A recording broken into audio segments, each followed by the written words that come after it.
Well, Manning Clark and A History of Australia, as well as the historical profession of which he was very much a leader, played a role in the transformation of Australia in those years after the Second World War. Manning Clark's History of Australia was, I think, very consciously an effort to create a distinctive national story for the country. Those 6 volumes were meant to appear on people's bookshelves as not the national story, but one man's interpretation of it.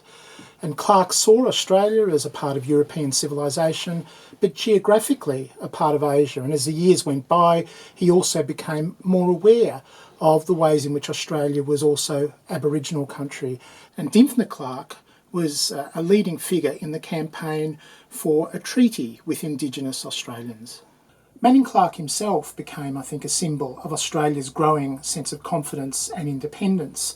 And his own role was very much that of a national storyteller.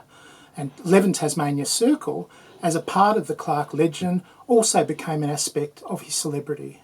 So Tasmania Circle was a part of the legend of Clark, in large part because it was where much of the history was written. Here, in this eyrie of an office that could only be reached via a ladder. Right from the publication of the first volume of A History of Australia in 1962, it was clear that this was a project that would attract both praise and criticism. There were harsh critics from the very first volume, as well as many readers and reviewers who were delighted with a historian who was able to write narrative history in a way that was both informative and attractive. In the years ahead, the same tradition would continue. Adulation as well as criticism. But very few doubted that Clark was engaged in a project that was not only of importance to an understanding of Australian history, but had wider implications for Australian culture and identity. It's a myth, really, that Manning Clark had an easy run from reviewers.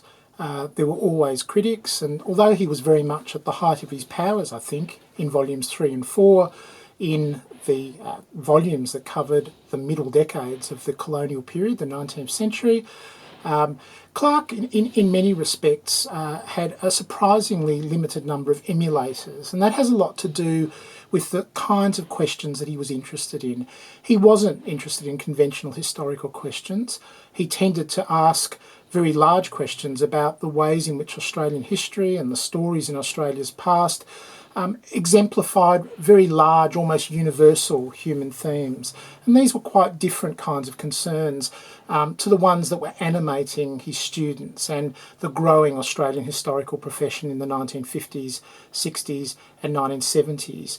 Manning Clark's view of history, I think, was a fundamentally religious and moral one. And that it was a long way, I think, from some of the ways in which many historians were beginning to see the past during this period. But nonetheless, he'd demonstrated that there was a great deal of worth that historians of Australia could turn their attention to, and he was certainly an inspiration for many who were working in the field in those decades after the Second World War.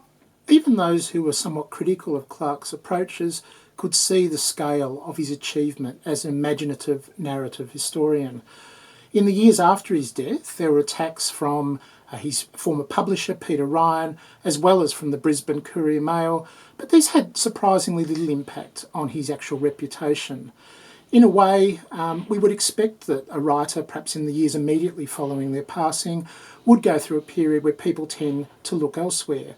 But the enduring nature of Manning Clark's achievement as an important intellectual of the post-war era has been clear enough in the decades since.